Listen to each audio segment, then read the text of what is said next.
Welcome back, fight fans. UFC is back in the Apex again for another banger. This time we got Gabriel Bonfim versus Randy Brown. Randy Brown trying to crack his way into the rankings for the first time in a long time coming. But before we get into this card, which we are going to break down, the main card, starting from the bottom, working our way all the way to the top. But before we do, we have to discuss that cheating bastard. Isaac Dalgarian robbed me of a perfect week, and I'm not happy about it. Not only that, he robbed many bettors of many monies. So there is an active investigation going on in the UFC where they are looking at over 100 potentially fixed fights right now.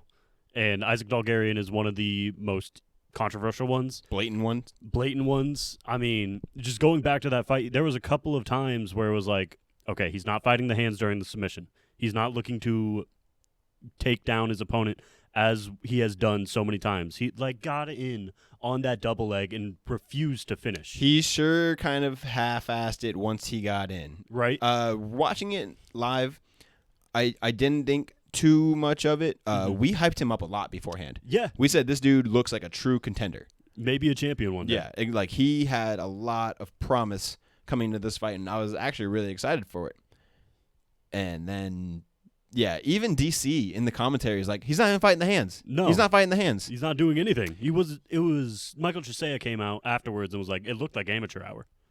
That's not the type of image you want to be putting out there. And not only that, Isaac Dalgarian himself was on a podcast a couple of days before and was like, I think UFC fighters should get some pay from the bets. Like, if you are bet on or if the sports books have money on you, the fighter should get 2-3% of that money. And now this guy who was coached by James Krause in James Krause's camp all of a sudden is being investigated for fixed fights. It's a real problem. So not worth it, dude. Throw your dream away for what?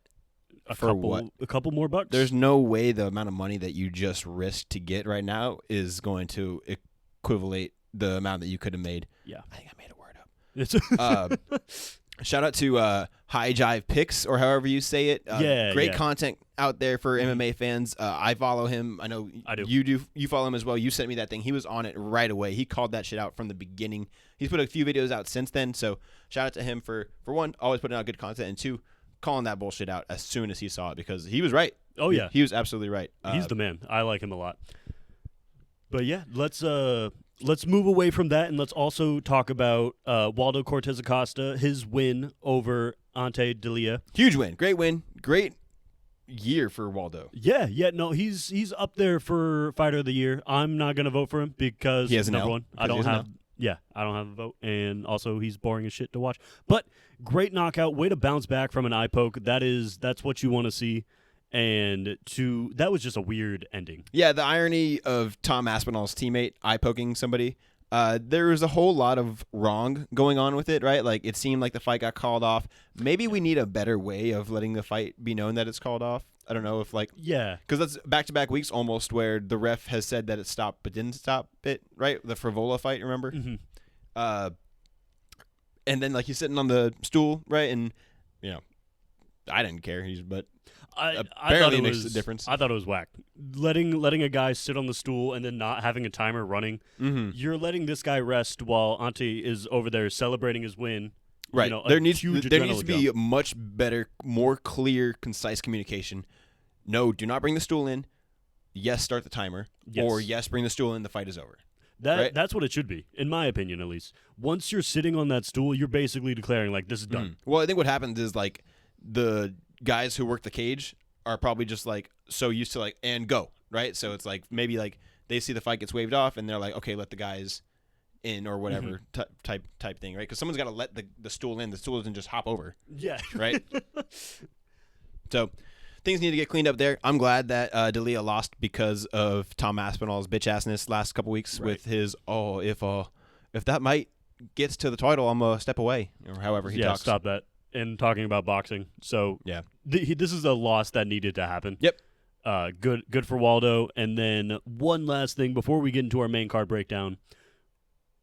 Steve Garcia's a motherfucking problem. He's going all the way to the top.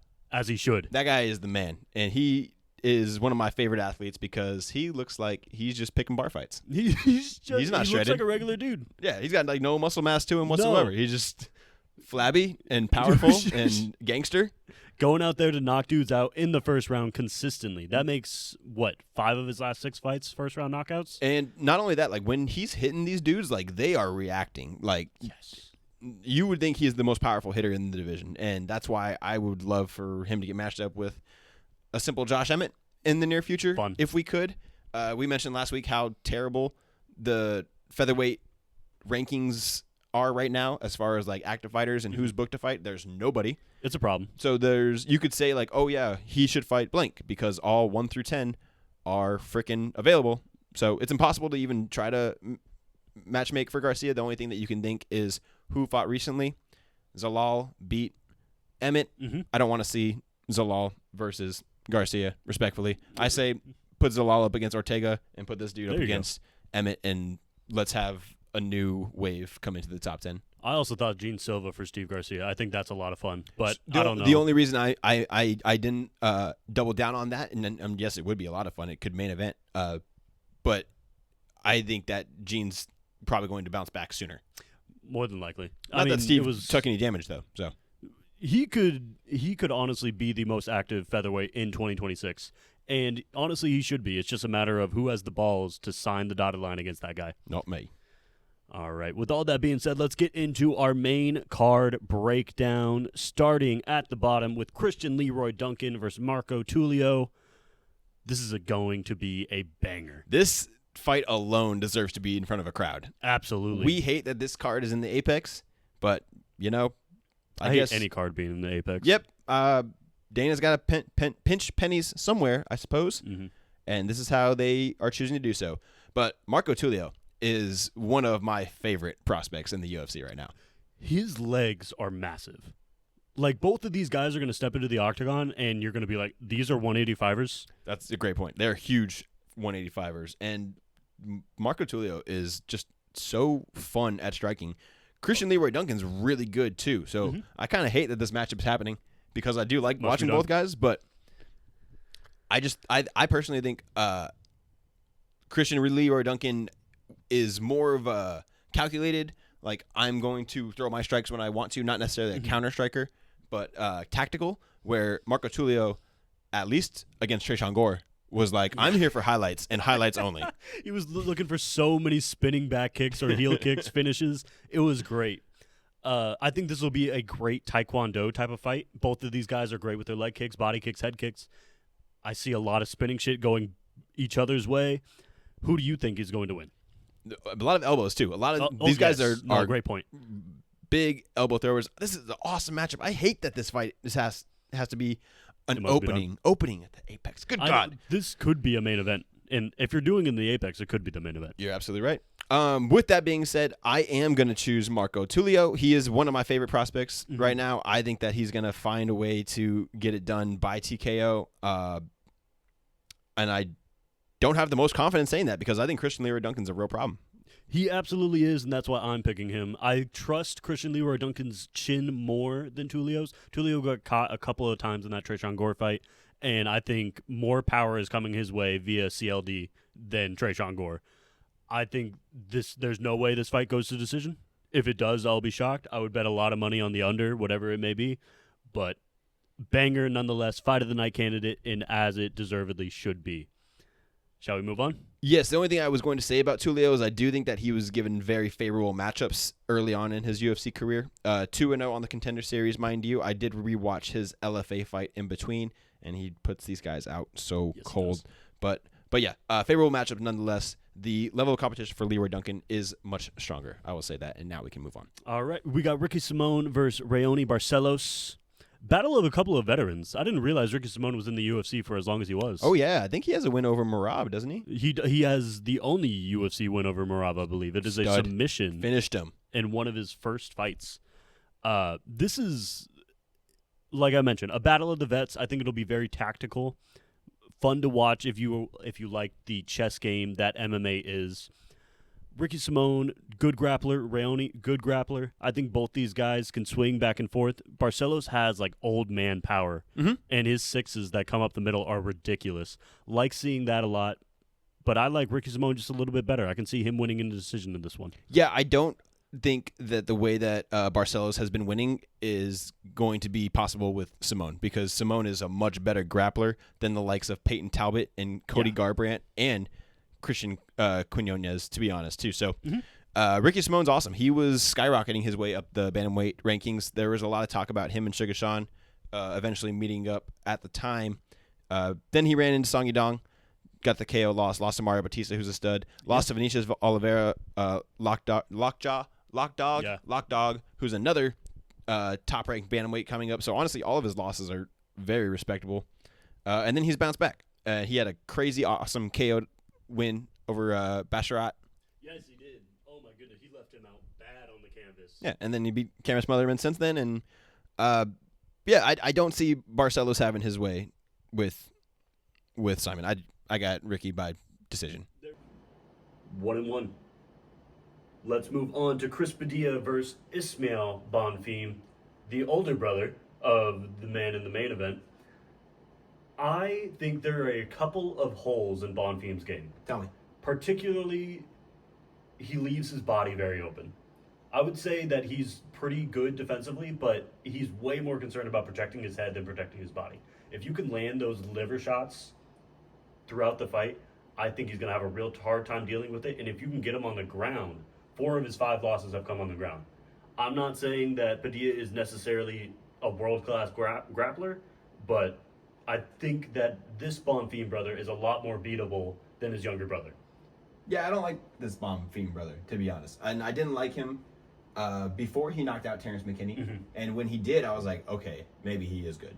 But no, everybody just knocks out Terrence McKinney. Yeah, well, live by the sword, die by the sword. Yeah, that's T-Rex's way. Thank you for living like that, T-Rex. Thank you. I hate this matchup. I hate that it's on the main card. I didn't really enjoy watching Chris Padilla's fight back. Sorry if that hurt your feelings, but I didn't have the most fun doing it. He does have the nickname Taco, so I think that's cool. I'm going to go with Padilla by decision, and I think that if this was in Brazil, then Bonfim would win by decision. There you go. I will say I do like the elbows from Padilla. That the one that he landed on Rangju was disgusting. I mean, popped his orbital, cracked his eye wide open. Dr. Stoppaged. Yes, I know. I'll take Bonfim by decision. I don't like it, but I think he is the better fighter. And let's move on to our next fight between Muslim Salikov versus Uros Medic. This one's interesting. Uros Medic has some fun highlight knockouts on his resume. Never seen the judges' scorecards. Good. No need for them. Yeah, exactly. There is no need for them. They cheat anyways. I like that type of fighter. Those last 3 fights have all ended in the first round, none of them lasting more than 2.5 minutes. This fight is here for a highlight type of KO. Who do you think's going to get it? Normally, I would pick the fighter that is almost 10 years younger and has more range and looks like he has more power. But I am going to take in Medic's last fight into account against Gilbert Urbina, who I think sucks. And I think he's like 7-5. Gilbert almost won that fight to start. He did. He knocked him on his ass. So I think Muslim's going to catch him at the age of 41, turning 42 this month. And I think he's going to put him away, just like he did the last 2 opponents. And we're going to be talking about how, wow, this guy's on a 3-fight KO streak in his 40s at the welterweight division. Do we give him Leon or Carlos Prates after this? Like, I don't know. That's crazy. I like watching Medic fights. I think that this one's going to end soon. And I'm going to go with the older guy this time. I like that you mentioned his age, because every time I see Muslim fight, I'm like, this fuckery can't go on much longer, right? Nope. And every time he just knocks the other dude out. Spinning heel kicks, a lot of spinning shit, and the leg kicks that he throws. So much power. This old man dad strength is crazy. Muslims? Oh, King of Kung Fu. Hilarious. Yeah. Long live the king. Long live the king. I agree. Giving Muslim by first round KO. Hell yeah. Let's move on to our co-main event of the evening. We got Matt Schnell versus Joseph Morales. Good for Joseph Morales for getting this matchup early on in his second run through the UFC. I agree. I think Joseph is a lot of fun to watch. Obviously, this is his second stint, like you mentioned. But he just seems like a complete fighter. The submission game is on point. The striking was on point in his tough finale fight. And tough just in general. I mean, just because the show sucks and we don't like to watch it and we fast forward to watch the fights only, and we hope that it goes away and that it gets replaced with either like a boxing version of it for the Zuffa shit, or hear me out, 2 seasons of Contender Series. There you go. Much better. But still, so this dude got, let's call it 4 to 8 weeks in this house under DC. You know what I'm saying? Like, and got to only train for, day after day after day after day. This dude's 31 years old. He's in the prime of his athletic career right now. And Matt Schnell has taken some devastating KO losses. No, for sure. He really needs to consider retirement at his age with the amount of damage that he's had. He's put on some fun fights in his career. I agree that some of the head trauma that he has put upon himself is scary. And I mean, 2-5 when it comes to your TKO KO record is not good. No, that's not good. That's really bad. The way he goes out too, rewatching how Pantoja put him out. That was a banger of a fight. That was fight of the night material. That was nonstop, throwing hands from start to finish, and then he got finished. It didn't take long. The fight against Surmadarji. Oh, right? Yeah, that was fight of the year. One of the best fights I've ever seen. He took a lot of freaking damage and got a dub, and then went on to get knocked out 2 times in a row after that. So I just think that you want to talk about the pickle jar being loose. I know. This jar is loose too much for me to have any faith in Matt Schnell, especially against a prospect as good as Morales. I think after this fight, we're going to be calling Morales a contender. I love that. And I mean, the flyweight division needs it. They need guys like Morales to shoot themselves up to the top. Matt Schnell, like you mentioned, a lot of good losses on his resume. Steve Erceg, Mateus Nicolau, the Pantoja fight, as you mentioned. Rob Font at the beginning of his career. There's a lot of big names that Schnell has gone up against, and he hasn't necessarily beat them, but he puts on performances. Give me Joseph Morales via ass beating. I'll say a 3-round 30-27. I think he subs him in the first. Love it. Way more cool. Way more fun.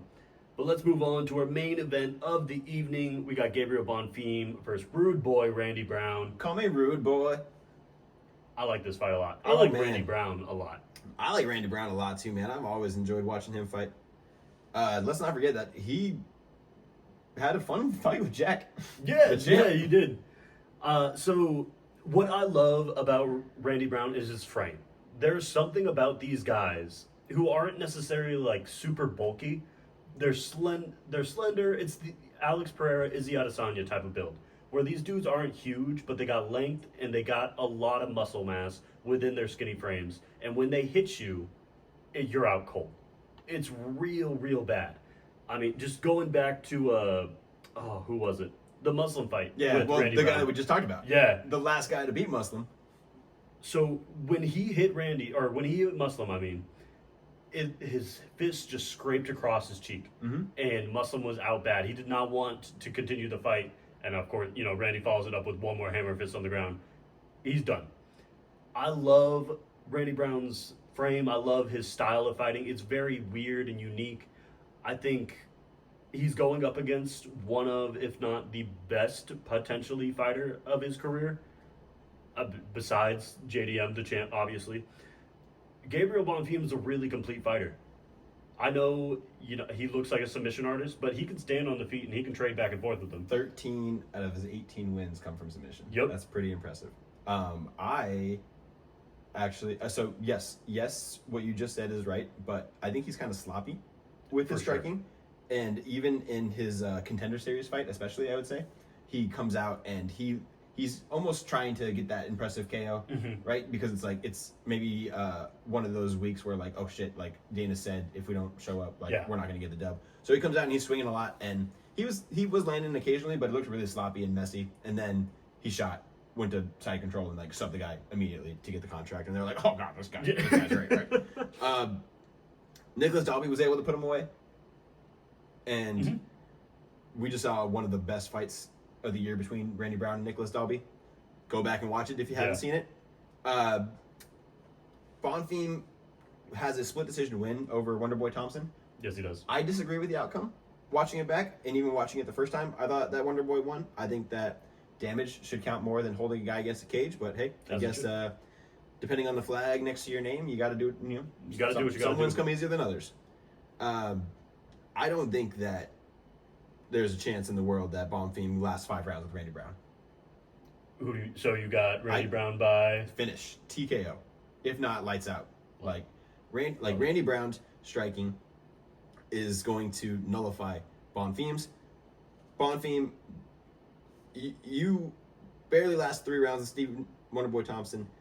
Dalby got you out late in the second. Mm-hmm. And honestly, Bonfim was winning that fight. But still. You get caught, you get caught. 2 rounds to Dalby, you ain't lasting 5 rounds with Rude Boy. I got Rude Boy Randy Brown as well. I think it will go 5 rounds, but I think it's going to be an ass beating. Oh, hell yeah. Good. Good. Like this Bonfim brother gets really checked. Good. This is... You about to get checked, boy. Yeah. That's what decision is bullshit. I hate it. If I'm wrong, I'm wrong. I could definitely see a world where Bonfim gets him on the ground, submits him, but I think Randy is too experienced, too good, too fast, too sharp. And when I watch Randy, it's a speed, feints, and precision. Those are the 3 things that come to mind. And I would love to see him get the TKO like you had predicted, but I'm predicting a 5-round ass beating. Woo! He also should have beat Brian Battle. Should have. I think he beat Brian Battle. Brian Battle basically got cut for that shit performance, if you're asking me, not his weight cutting. Awesome, sweet. Rude Boy Randy Brown finally breaks into the rankings in dramatic fashion. The welterweight division is on freaking fire now. It's so good. It's so much fun. Any closing thoughts? Any final things you want to say? I'm really looking forward to next week's card. I cannot wait for Madison Square Garden and UFC. What are we on, 322? 322. Yeah. Make sure to check back next week for UFC 322. We're going to have our own video for our prelims, and then we're going to have another video for the main card. That's how excited we are for this one. So, any final thoughts? Nope. Can't wait for next week. Awesome. This has been the Sportiello Show with the Sportiello Bros. Make sure you like, comment, subscribe, and we'll catch y'all next week.